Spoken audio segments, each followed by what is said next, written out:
If you own a Matsuura multi-pallet machine and you're looking to optimize its performance, then you need the remote intelligent machine monitoring software developed here in the UK by Matsuura.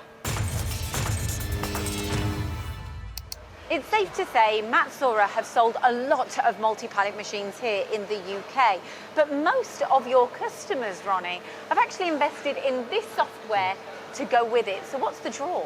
The draw is you want to make sure when you leave the machine at night, it runs all the way through.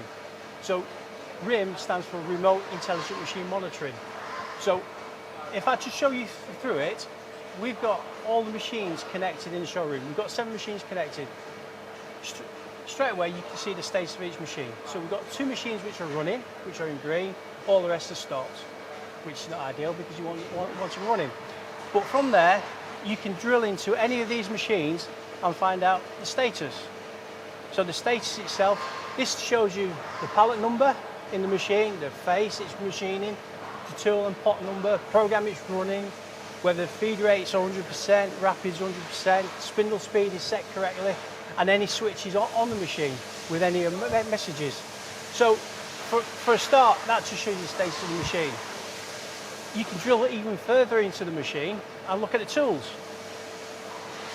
And tool life is so important when Yes. you're running lights out, isn't it? So important, because if you run out of tool life, the machine stops. It's going to stop. If you don't forecast you're going to run out of tool life, you can't do anything with it. Yeah. If you forecast you're going to run out of tool life 2 o'clock in the morning, Yeah. you can put a sister tool in. Of course you can. And it carries on through. So yes, tool life is very, very important. It's all about tooling. When you want unmanned running, it's all about tool management. And that's what RiMM will do. RiMM will look after 3 types of tool management. One for pure unmanned running, which is, you can see here, it tells you what tools are running. If I show you the pallet system, these are all the pallets which are active, or all the pallets on the machine.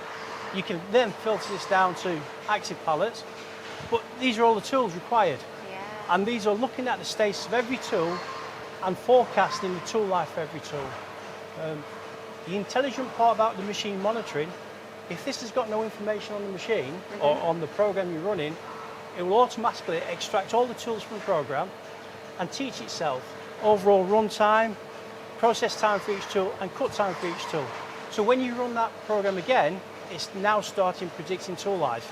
And because it's coming from the machine, it's very, very accurate. If you rely on the CAM system, you could be miles out. I find it amazing the fact that you have actually developed this from scratch, am I right? Yes. Yes, you should be very proud of yourself there. It started about 17 years ago. Yeah. First of all, when I first started the Matsuura, they didn't have anything like this.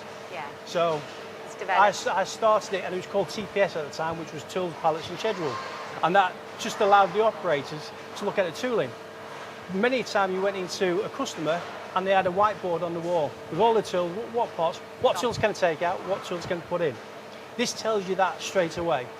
So if we look at this, this is the tools used for the unmanned running. But if I go back to the tooling,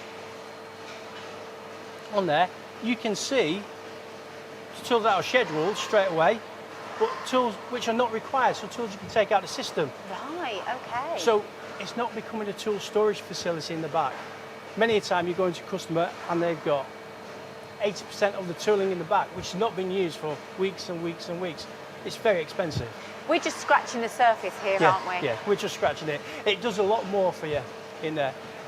If you want to check for production run, you can select the programs you're going to run for production. Select your programs you run for production. This will calculate it for you. But you can say, I'm going to run that 10 times. Calculate it. And then what this will give you is the tool sequences, all the projected tool life, all the way down, and it then will start telling you at that time you're going to run out of tool life. Yeah. So now you've got a choice: sister tool or let it stop, or have someone available when it's going to run out. And that is your weekends, your long times off. There's so much more. So yeah, this is the tool management side. Like I say, there's so much more going on for tool management side. We can look at a tool library. We can stop tools from going in the machine if this length is incorrect. We can send you emails if the machine's in alarm condition, but then you've got the data side of it.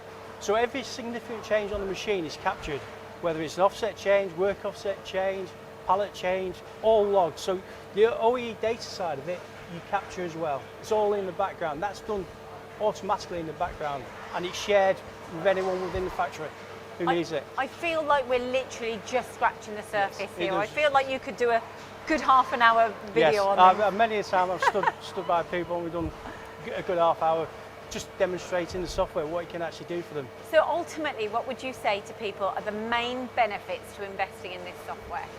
If you want to utilise the machine 95, 100% of the time, you need the tooling management side of it because it gives you that unmanned running.